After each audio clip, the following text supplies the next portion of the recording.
My sister and I have been going to Hunting Island State Park. Well, the three of us went down every year when we were kids. My sister and I have continued to go every year. And my brother was with us for the first time, I think, since about 1966. So it was the first time that the three of us had been down there in a long time. So we were enjoying the beach, and my brother decided he would like to see the Hunting Island lighthouse. As kids, we would run up and down in the lighthouse, you know, playing and having a good time. So we took my brother over to the lighthouse, spent about an hour over there, I guess. And about noon, we left the lighthouse parking lot and we were driving down the exit road on what they call North Beach Road. And we went through a little straightaway and into a little bit of a curve. And we were laughing and cutting up and talking. And then something was right in front of the car. I would say maybe 15, 20 feet at the most, maybe closer than 15. But it was just right in front of the hood. My brother was driving. I was in the passenger seat. My sister was riding in the back seat. And we saw, I mean, it was a flash. It lasted a couple of seconds. And it was on the left side of the road. There was a big pine tree and a palmetto stump that had a lot of greenery growing out of it.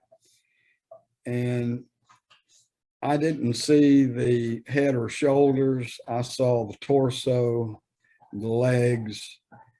It was approximately, I would say 5.5, 6 foot tall, dark brown, kind of splotchy black hair that looked to be around 2 to 3 inches long.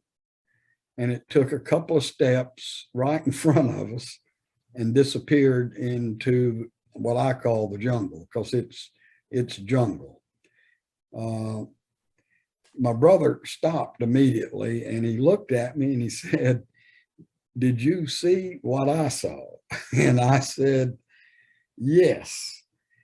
And we were all in a state of shock. And my sister rose up from the back seat and said, "I saw it too." And then I think I said something like, "Well, you know, let's see if we can determine what we saw." Because, I mean, I knew what it looked like to me. And so I asked my brother and got a description from him.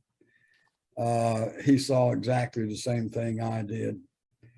And I asked my sister, and all she saw were the legs. She was in the back seat, but she saw it, and she was in a state of shock too. I mean, we all were.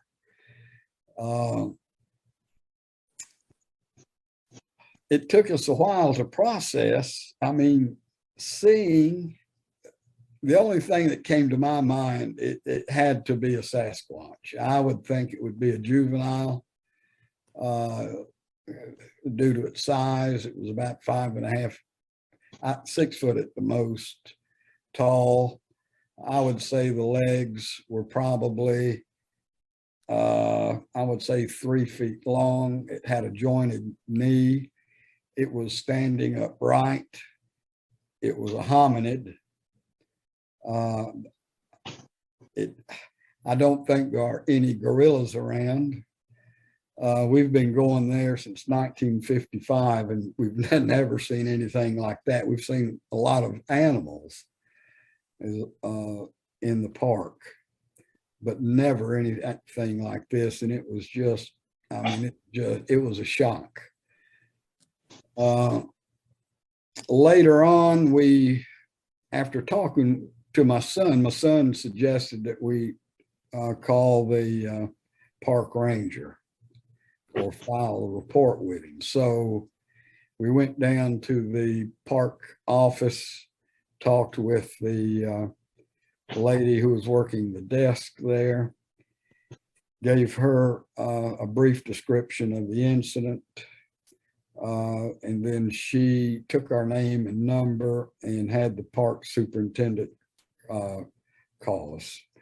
And the park superintendent called us.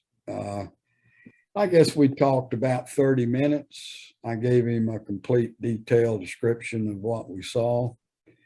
And he said that he was going to file this as a credible incident, sighting, and that he would rope the area off and start an investigation into it to see what they could find. I asked him if there'd ever been any other sightings, and he said no, none that he was aware of. He was a fairly young superintendent. Asked him if there had been any sightings in prior years before he was park superintendent. And he said not that he knew of. So later on, my brother and I went back to the lighthouse for two reasons. One, we wanted to go into the gift shop to buy a pair of sunglass holders that had the little palmetto palms on the strap. And the second reason, we wanted to go back down the road again about the same time of day and kind of look at the area where we had the sighting. So we went into the gift shop looking for sunglass holders, and lo and behold, there in the gift shop, they're selling decals, Hunting Island decals that have Sasquatch on them. And so I got a couple of those, and then we were at the cashier and I looked on a shelf, they had a coffee cup with Sasquatch on it, Hunting Island State Park. And I asked the lady, I said, why are y'all selling this stuff? She said she didn't know. And I told her about the incident. And she said, well, we need to put that on the state park, Hunting Island State Park Facebook page. So I don't know. It was just an unusual experience. I've never seen anything like it before. I do know now that they exist, and there's no doubt in my mind that they exist now.